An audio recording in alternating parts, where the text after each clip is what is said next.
If you want to cross the river of life, you're gonna get wet. 失敗するのが怖くて動けなくなっていませんか？ 2023年 MIT の卒業式。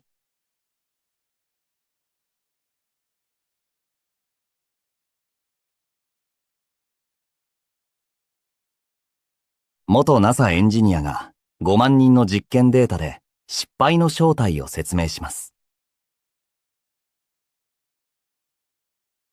2023年6月1日、マーク・ローバーのスピーチです。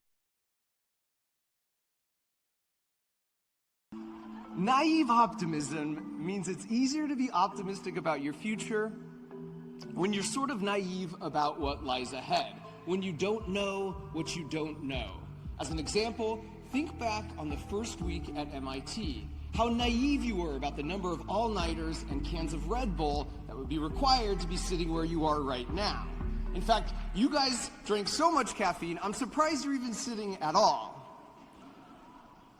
If you truly understood what would be required, that discouragement might have prevented you from even starting. Sometimes it's an advantage not to be the expert with all the experience. There's no reputational risk, so it's easier to try new things and approach them from a fresh, first principles approach. Naive optimism can also help when faced with a big life decision, when you feel like you want to know the results before you decide, but the true outcome is simply unknowable. Naive optimism means you have the irrational confidence of a child learning to walk or a mom learning to TikTok. And you pick what you think is the best path and just move forward, knowing there's more than one trail that leads to the top of Mount Fuji.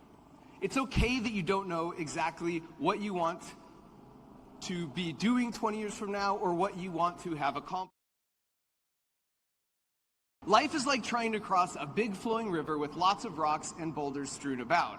If you want to cross the river, you have to start on the bank and look at the first several rocks in front of you. You can wiggle them with your toe and sort of scan a few boulders out, but at some point you've just got to pick one and jump because the river is dynamic and always changing. If the first rock in this metaphor is a hobby, let curiosity and passion guide your initial step. If the first rock represents your professional career, take curiosity and passion into account, but you should also weigh what you're good at and what the world needs, even if the world might not know they need it yet. Whichever one you'd pick, the real secret is to dominate it. Obsessively study it from every angle. Master it. Now, from your position of more secure footing, you can reevaluate the river, and you'll find you've got a few more rocks available that you couldn't even see from where you started, so you could continue on your journey. But what they didn't know is that I had served up two slightly different versions of the puzzle. In one, if you failed the puzzle, you didn't lose any of your starting 200 points, and you were prompted to try again.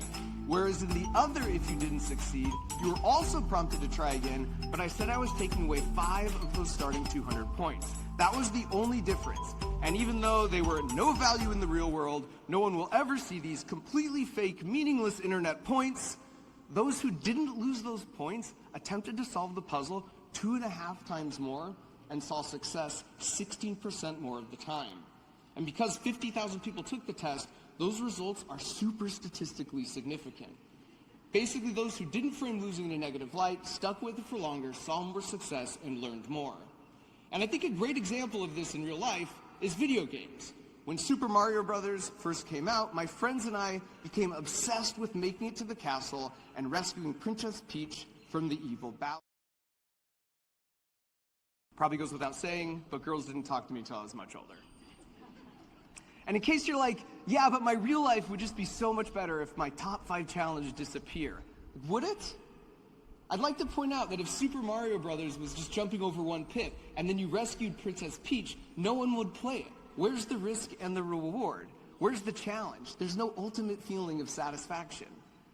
The degree you're getting today means so much to you precisely because of all the struggle and setbacks that you've had to endure. If you want to cross the river of life, you're gonna get wet, you're gonna have to backtrack, and that's not a bug, that's a feature. Frame those failures and slips like a video game, and not only will you learn more and do it faster, but it will make all the successful jumps along the way that much sweeter. All right, now I've got some good news, which is that you're not crossing the river alone.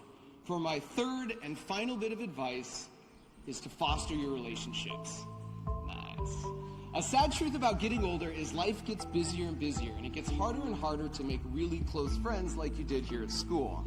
And this isn't great, because we evolved to be social, cooperative creatures, right? Like 50,000 years ago, conditions were much harsher. I know this can be harder for some more than others. Here's a life hack I've found that really helps. Confirmation bias is when your brain ignores evidence that doesn't support your beliefs, and then it cherry picks the evidence that does. And generally, when people hear this term, they think it's a broken, unscientific way for our brains to approach the world. And this is true, but you could sort of judo flip it to your advantage. The trick is to positively apply confirmation bias to your relationships. If you assume good intentions on the part of your friends and family, and you tell yourself you're lucky to have them, your brain will naturally work to find evidence to support that. That's just how our brains work.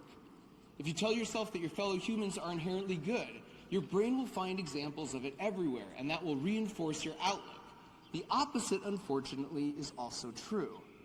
Basically, whether you think the world and everyone in it is out to hurt you or help you, you're right. Studies have shown that the best predictor of divorce is if the couple assumes bad intentions in their partner's actions, or if you marry.